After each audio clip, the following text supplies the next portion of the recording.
నేను మహాలక్ష్మి. కోడిగుడ్లు టమాటా వేసి వండుతాం కదా, అలా కాకుండా కోడిగుడ్లలో ఉల్లిపాయలు పచ్చిమిర్చి వేసి టమాటా వేయకుండా అయితే కూర చేస్తానండి. కాకపోతే గుడ్లని బాగా ఎర్రగా వేపి చింతపండు తీసుకొసి చక్కగా వండితే కనుక చాలా బాగుంటుంది కూర అయితే. మనం ఎక్కువగా గుడ్లని నూనెలో వేయకుండా డైరెక్ట్ ఇలాగే వేసేసి వండుతాం కదా, ఇలా కాకుండా కొంచెం నూనెలో వేపుకొని చక్కగా ఉల్లిపాయ పచ్చిమిర్చి చింతపండు పోసి కూర ఉంటే కనుక చాలా బాగుంటుంది. కూర అయితే ఎలా ఉండాలో చూపించేస్తాను. ఉల్లిపాయలు ఎక్కువగా కోసుకోవాలి. సుమారుగా ఒక 6 ఉల్లిపాయలు అయితే కోసాను.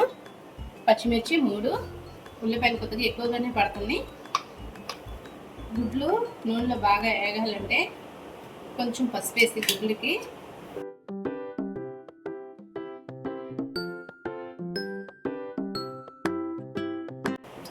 పసుపు వేసుకొని ఇలాగా పసుపు అంతా గుడ్డుకి పట్టించి నూనెలో కనుక వేపితే తొందరగా వేగిపోతుంది.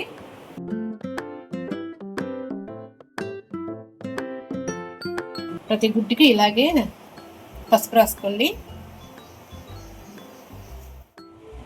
స్టవ్ వెలిగించుకొని గిన్నె పెట్టుకున్నాక సరిపడా ఆయిల్ పోసుకోండి. ఇప్పుడు ఆయిల్ కొంచెం నీటెక్కింది కాబట్టి గుడ్లు వేసేసుకోండి.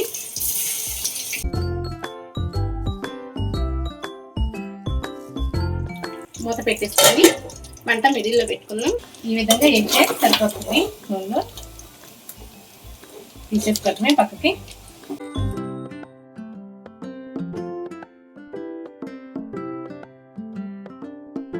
ముందుగా కట్ చేసుకున్న ఉల్లిపాయలు పచ్చిమిర్చి ముక్కలు ఇప్పుడు గుడ్లు వేపిన నూనెలోనే వేసేసుకోవాలి.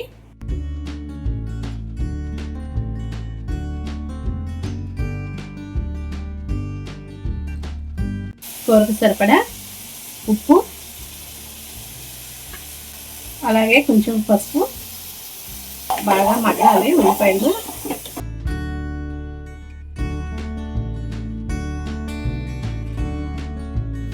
మూత పెట్టేసి ఉల్లిపాయ మగ్గేంత వరకు ఉంచుకోవాలి.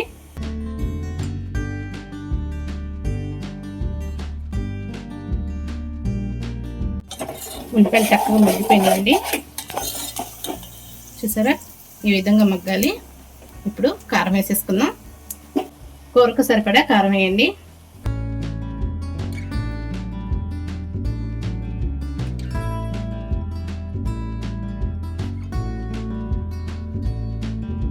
ఇప్పుడు కొంచెం వాటర్ పోసుకోవాలి.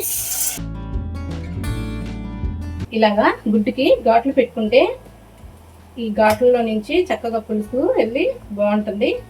లోన సన ఉంటుంది కదా, అది కూడా చక్కగా పులుసు సనక పడుతుంది అనమాట.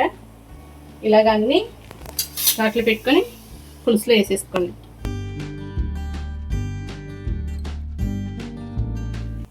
ముందుగానే చింతపండు ఒకసారి కడుక్కొని నీళ్ళలో నానబెట్టుకోండి. ఇప్పుడు ఈ చింతపండు కూడా పిసికేసి మెత్తగా పులుసు అందులో వేయాలి. మనం టమాటా ఏది వేయలేదు కదా, కొంచెం చింతపండు, ఒక నిమ్మకాయ సైజ్ అంత చింతపండు తీసుకోండి.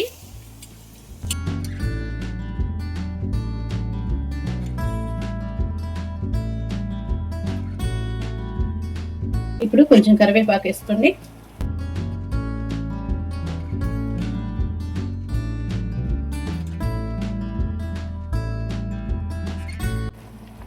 ఇప్పుడు మూత పెట్టేసుకోండి. మూత పెట్టేసుకొని మంట హైలో పెట్టుకొని గ్రేవీ అంతా దగ్గరకు వచ్చేంత వరకు ఉడికించండి.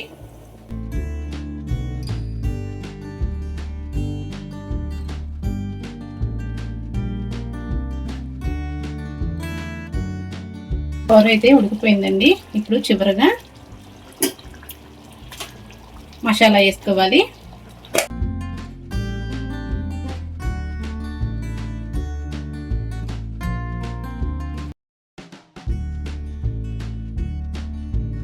ఇంతేనండి, చాలా సింపుల్గా చేసేసుకుని కోడిగుడ్డు పులుసు అయితే రెడీ అయిపోయింది ఉల్లిపాయలతో.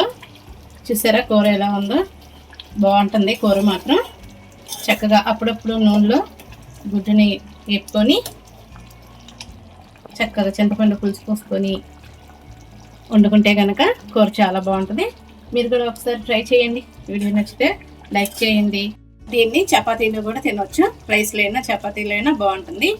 చూసారు కదా ఏ విధంగా వండానో, మీరు కూడా ఒకసారి ట్రై చేయండి, చాలా బాగుంటుంది కూర మాత్రం. మా ఇంట్లో ఇది ఫేవరెట్ కూర అనే చెప్పాలి. వీడియో నచ్చితే లైక్ చేయండి, సబ్స్క్రైబ్ చేసుకోండి, కామెంట్ బాక్స్లో కామెంట్ పెట్టండి.